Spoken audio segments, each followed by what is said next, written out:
আল্লাহ বাঁচে রাখুক মা, আল্লাহ বাঁচে রাখুক।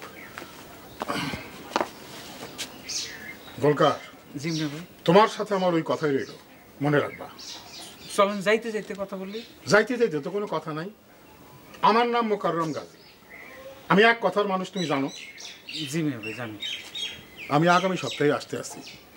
তোর মামি তোরে সাথে করে নিয়ে যেতে করছিল, কিন্তু আমি তো এইখান থেকে তোরাবগঞ্জ হাটে যাব, ওইখানে গিয়া একটু পাটের দাম জানতে হবে, রাইট হয়ে যাবে। ঠিক আছে, তো আমি যাই। তোরাবগঞ্জ তো মেলা দূর, কেমনে যাইবেন? কেমনে যাবো? মাইনসে যেমনে যায় সামনে যাবো, বুঝছো? দাও ব্যাগ দাও। মামিরে সালাম দিয়ে। আচ্ছা।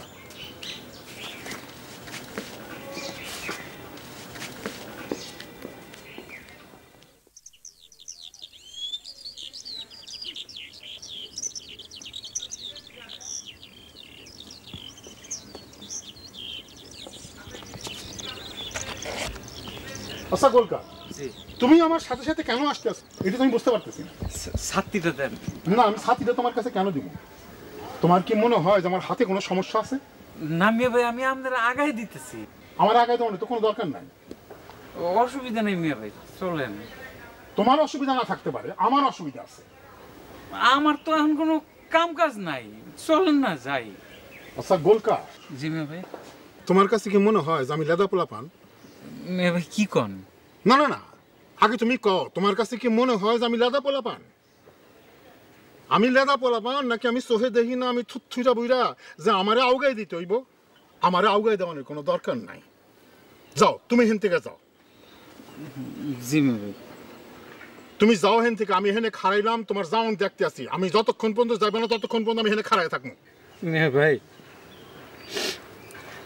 শেফালি আমার একমাত্র মামার মেয়ে, ওরে যদি আপনি নিয়ে যান আমার আর কে থাকবো? আস্তা একটা জুয়ান ডিবি তো থাকলো, তোমার অর্ধেক বয়স। তুমি জুয়ান ছেলের মতো তারে পছন্দ করে বিয়া করছো, সবাই দাওয়াত করছো, উৎসব করছো। এখন তোমার লজ্জা করে না এই কথা কইতে যে মামার আমি? হ্যাঁ, তোমার লজ্জা করে না? শোনো, আমার বুইনটা তোমার এই সংসারে খাটতে খাটতে মরছে। আমার বুইনটা তো এই বয়সে মরার কথা না। আমাকে গোষ্ঠীর মধ্যে 14 গোষ্ঠীর মধ্যে 80 বছরের নিচে মরার কারো রেকর্ড নাই। আর তোমার সংসারে খাটতে খাটতে আমার বুইনটা মরছে, তার কোনো সেবা করো নাই, চিকিৎসা করো নাই। এই তুমি একটা ভিজা বিলাই, তুমি একটা ভিজা বিলাই শয়তান। এই গেলি হেঁটে গেলি গেলি।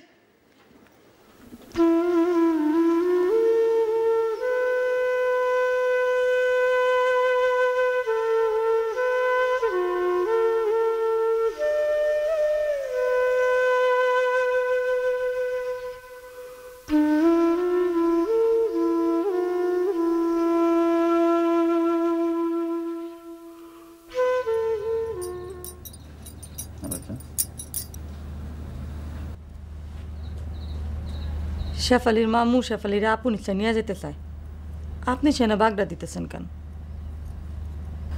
শুনেন, আমার মাথাতে একটা ভালো বুদ্ধি আসছে। শেফালিরে তার মামু নিয়ে যাক, তারপরে আমার মেয়েরে আমার কাছ থেকে নিয়ে যাবে আর আমি কিছু বলবো না। কথার মাঝখানে বাউ হাত ঢুকাইয়া দিলে কথা কয়ে কোনো শান্তি আছে? আগে আমার কথা ভালো মতো শুনেন। শেফালিরে তার মামু নিয়ে যাক, সেইখানে মামুর বাড়িতে যাইয়া 2-1 মাস থাকুক। এর বাদে আপনি যাইয়া তার আবার নিয়ে আসবেন, এখানে 2-1 মাস থাকলো। তার বাদে আবার মামুর বাড়িতে যা থাকবো, বিয়ার আগ পর্যন্ত মামুর বাড়ি বাপের বাড়ি মিলাই থাকুক। আমার মেয়ে এই বাড়ির বাইরে হয়ে গেলে ফিরে এসে আর এই বাড়ির নিজের বাড়ি ভাববে না, তখন মামুর বাড়ি আপন হয়ে যাবে। আমার একটা মাত্র মেয়ে। কি যে কথা সিরি না আপনার, মামুর বাড়ি কি কখনো আপন বাড়ি হয়? কন আমারে। আরে বড় মামা সাত করে আসছে, নিয়ে যাক না একটু ভাগ্নিরে। হ্যাঁ, আমার মামারা মেয়ে। আপনার এক বৎসভা, আমার মা মরা মেয়ে। মা কি আর কারো মরে না? আমারও তো মা বাপ কেউ বাচ্চা নাই। আমার একটা মাত্র মেয়ে, ওরে আমি কাছাড়া করতে পারবো না মরিয়ম। কি হলো?